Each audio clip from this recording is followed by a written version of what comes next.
merci de nous rejoindre pour cette deuxième partie d'Autour du sport. Et pour encore plus évoquer les jeux d'échecs au Togo, j'ai en plateau deux invités. Bodjona Abalou, conseil spécial du président de la Fédération togolaise des jeux d'échecs. Bonjour monsieur Bodjona et merci de nous faire l'amitié d'être avec nous. Merci, bonjour à vous également et merci de nous recevoir ici sur ce plateau. Vous n'êtes pas seul, vous êtes vraiment bien accompagné de Bruno Kofi Boutué. Il est directeur du programme d'introduction et de vulgarisation des jeux d'échecs au Togo. Bonjour monsieur Boutué, merci de nous faire l'amitié d'être avec nous. C'est vraiment avec plaisir que nous répondons à votre invitation ce jour. Alors monsieur, question simple, elle est destinée à vous. Aujourd'hui, pouvez-vous nous rappeler justement en quelques mots ce que représentent aujourd'hui les jeux d'échecs au Togo? Bon. Comme vous le savez, je vais pas parler des jeux d'échecs au Togo sans parler des jeux d'échecs dans le monde entier. Le jeu d'échecs est un jeu de stratégie qui est joué sur un échiquier de 64 cases, alterné de blanc et noir. Et c'est un jeu de stratégie pratiqué dans le monde entier par plus de 500 millions de joueurs. Et là, le jeu est régi par une fédération internationale appelée FIDE, Fédération internationale des jeux d'échecs. Et le Togo a une fédération qui fait partie de cette fédération internationale. Donc nous sommes membres de la FIDE depuis plus d'une dizaine d'années et nous sommes une des fédérations les plus actives. Nous comptons 25 à 30 clubs, 27 clubs c'est 27 clubs qui sont affiliés à la fédération et nous organisons des tournois réguliers, des tournois internationaux. Et nous cherchons justement à travers le PIV à élargir la base des joueurs d'échecs à travers les écoles et les centres de formation. Avant de venir au programme PIV justement, M. Boutué, à quel indicateur mesurable aujourd'hui jugerez-vous les échecs au Togo? Tout à fait, merci beaucoup pour la question. Pour rebondir un peu sur ce que mon collègue M. Abalou vient de dire, Togo a entré dans la grande famille du jeu d'échecs en 2012. Lors de notre participation aux Olympiades d'Istanbul, depuis, beaucoup de progrès ont été réalisés. Donc, parlant donc des indicateurs, nous avons l'indicateur des clubs qui sont créés, mais plus encore de ces indicateurs des clubs, on a parlé de 27 clubs, on va dire une trentaine de clubs, certains affiliés, 27, et d'autres qui sont en formation, qui tapent à la porte de la FTDE. À part ces indicateurs, nous avons également la formation dans les écoles. Plusieurs écoles actuellement ont été cooptés dans le cadre du programme PIV. Nous en parlerons bientôt. Depuis bientôt 6 ans, un programme itinérant de formation dans les écoles ont été mis en place par la FTDE, ce qui nous permet donc de former à la base des élèves qui viennent grossir donc, le vivier dans lequel la fédération puise pour trouver les meilleurs joueurs. Donc je dirais qu'il y a les clubs qui sont formés, il y a les écoles qui rentrent dans le programme PIV, mais aussi les compétitions que nous organisons dans l'une de nos compétitions phare qui est l'OMEL, qui évolue aujourd'hui en nommé OMET, qui est les Open mensuels du Togo, avec différents types d'Open mensuels qui sont organisés un peu partout sur le territoire. Alors, ces échecs existent aussi grâce au club. Dites-nous combien de clubs et de licenciés actifs compte aujourd'hui la fédération et à quelle structure tout à fait exactement? Bon, quand on veut parler des clubs, comme mon collègue l'a dit tout à l'heure, nous sommes affiliés à la Fédération internationale depuis 2012.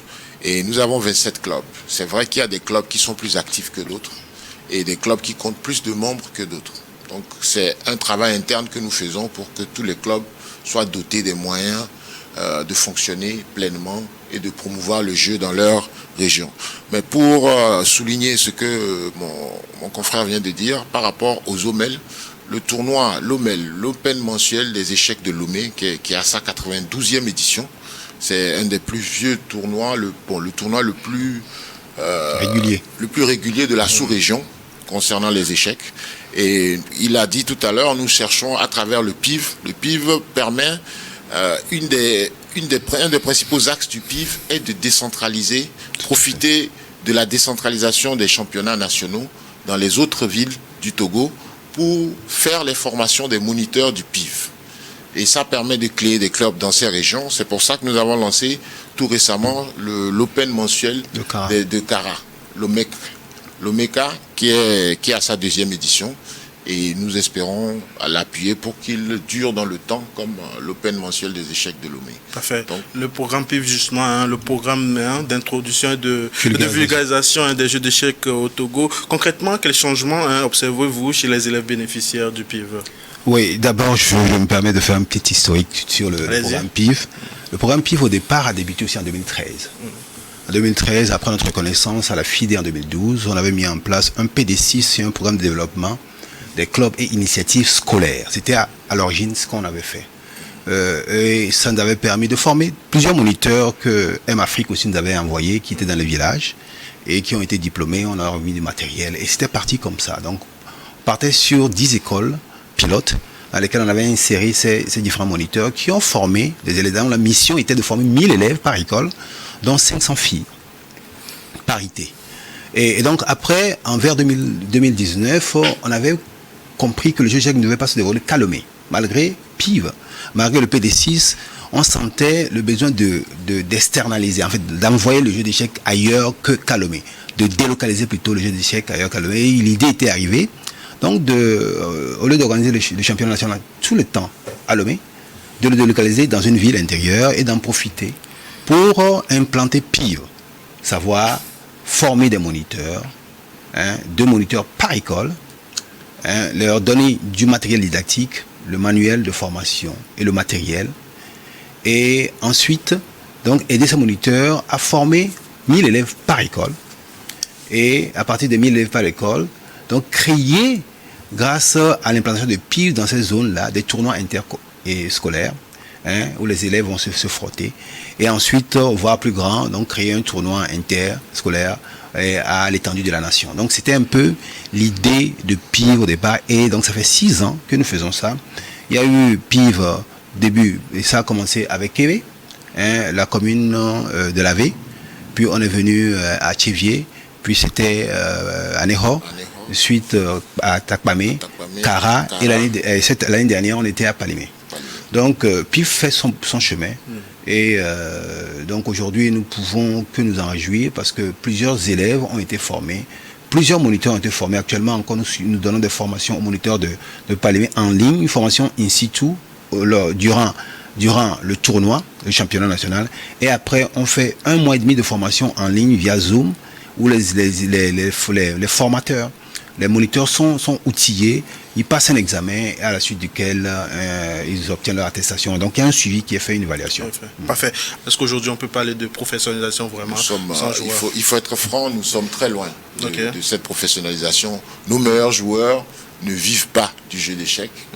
Et c'est une passion que nous partageons. Et au niveau mondial d'ailleurs, il faut être vraiment dans les 1% les meilleurs, la crème de la crème, les 1% des meilleurs joueurs au monde. On peut dire qu'ils vivent des jeux d'échecs. Donc il y a une passion, c'est une passion d'abord, et tout ce qui vient après est un bonus. On le prend comme ça. Oui, Botchoué, comment comptez-vous passer d'expérience pilote à une intégration durable dans davantage d'établissements? Oui, effectivement. De l'expérience pilote que nous faisons, oui, nous pouvons aller encore plus loin. Et aujourd'hui, pour aller plus loin, c'est les moyens. La dernière fois, lors de la visite de Nigel Schott à Lomé, qui est le directeur du développement du jeu d'échecs dans le monde entier, nous avons pu rencontrer le ministre délégué en charge de la jeunesse et des sports, également le ministre du tourisme, qui ont montré un grand intérêt pour le développement du jeu d'échecs au Togo. Le jeu d'échecs au Togo passe par un investissement qui n'est pas grand. Ça me permettra d'implanter de façon durable et pérenne le jeu d'échecs dans les écoles d'abord. Et c'est ce qu'il faut. Il faut qu'on aille de façon systématique à l'enseignement du jeu d'échecs comme un élément de curricula qu'on enseigne, comme les mathématiques, comme les sciences en général.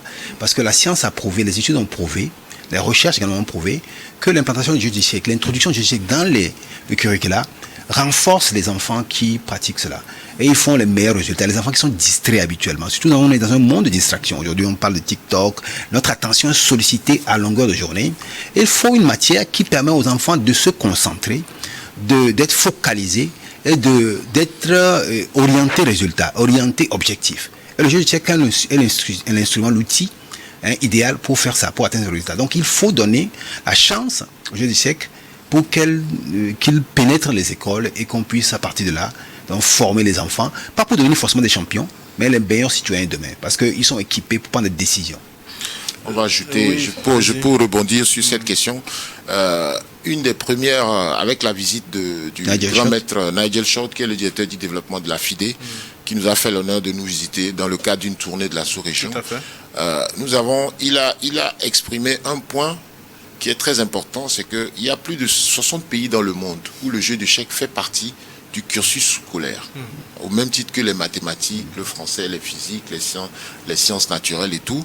Et il a souligné que pour arriver à ce point, très souvent, il faut une formation à la base des moniteurs, les centres de formation des moniteurs de sport, ou bien des enseignants et tout. Il faut déjà enseigner l'école dans ce centre. Et ça permet après de passer à l'étape suivante qui est l'intégration du jeu d'échecs comme matière à part entière. On était sur place, le grand maître a vraiment vanté les mérites des joueurs togolais et il dit qu'ils ont un très bon niveau. Est-ce que vous, au niveau de la fédération, cette visite a-t-elle débouché sur des engagements concrets? Oui, il y a eu des engagements concrets.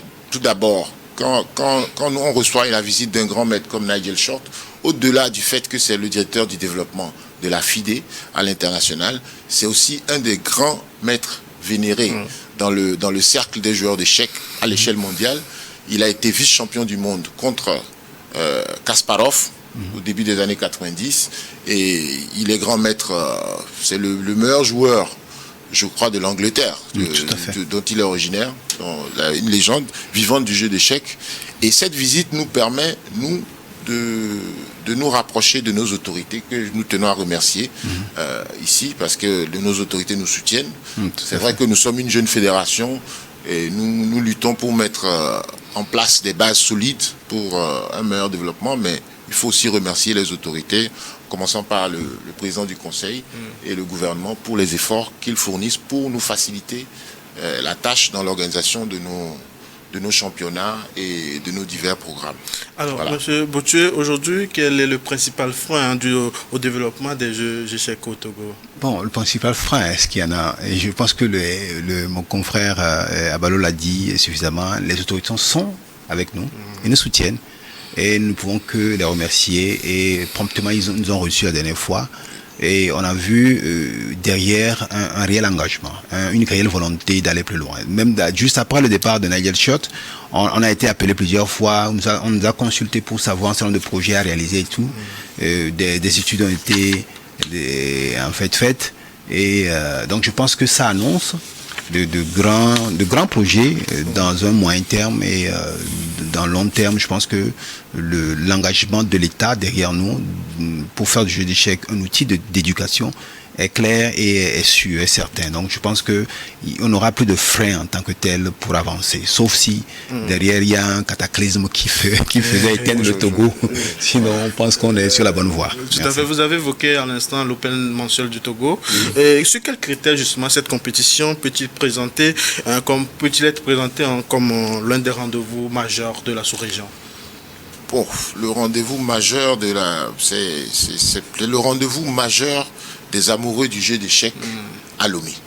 On le conçoit comme ça. Et durant son histoire, il y a eu beaucoup de participations étrangères.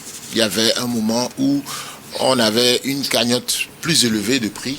C'est un tournoi doté de prix, certes, et on avait un sponsoring durant 2-3 ans qui attirait même des joueurs de la Côte d'Ivoire, du Ghana, du Nigeria.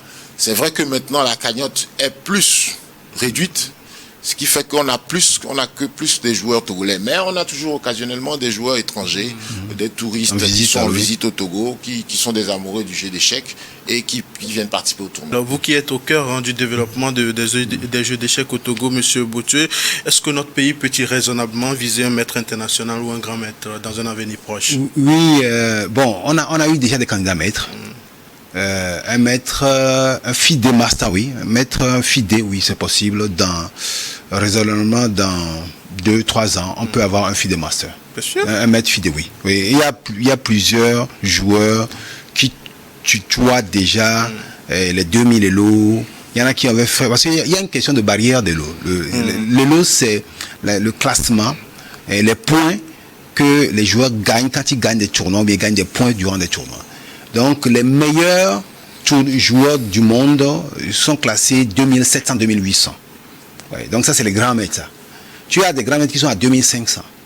D'accord? Des grands maîtres à 2400 même. Et les maîtres internationaux. Et les maîtres internationaux sont entre 2200 et 2500. 2500 habituellement. Les maîtres FIDE, tu les vois autour de 2000, 2100, 2200. Donc nos joueurs, tu vois déjà 2000. Mais c'est parce que nous n'organisons pas régulièrement des tournois. Voilà. Et c'est parce qu'on ne participe pas de tournois internationaux que nous n'évoluons pas vite. Nous, notre chance de participer à un tournoi international, c'est d'aller aux Olympiades. Si on va parler des tournois qu'on a prochainement et de participer aux d'autres tournois dans la sous-région. Mais ça demande des moyens. Ça demande d'envoyer des joueurs à l'extérieur. Nous envoyons, mais on n'a pas les moyens d'envoyer suffisamment de joueurs à l'extérieur. Déjà, nous sommes. Faut reconnaître que c'est un défi qui s'ouvre qui est un défi qui affecte toute la zone. On va dire l'Afrique de l'Ouest.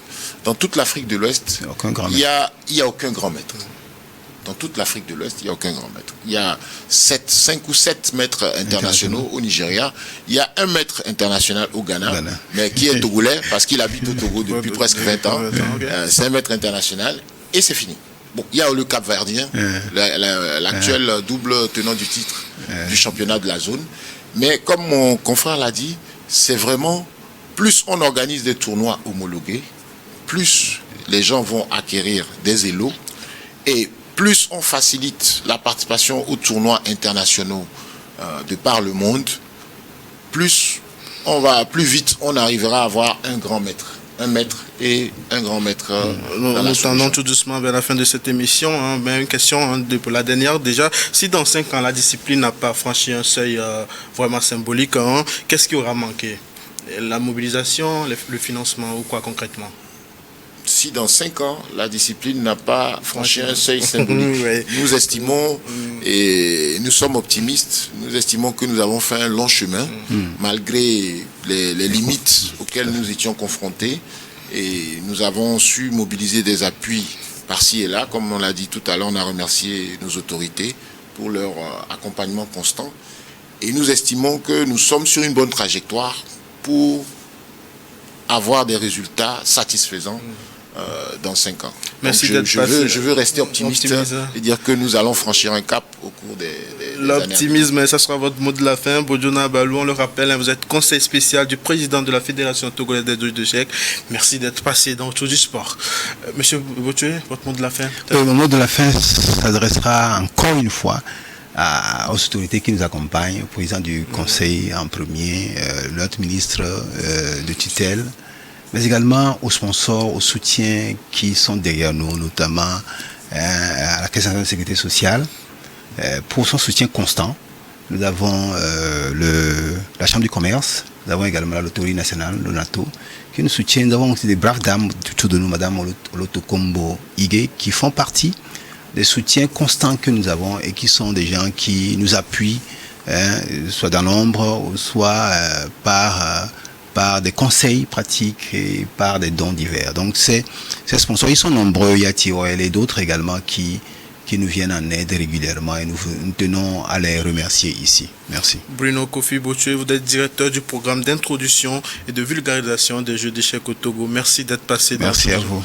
Merci à vous tous qui nous avez suivis. Rendez-vous la semaine prochaine pour un nouveau numéro de Tour du Sport.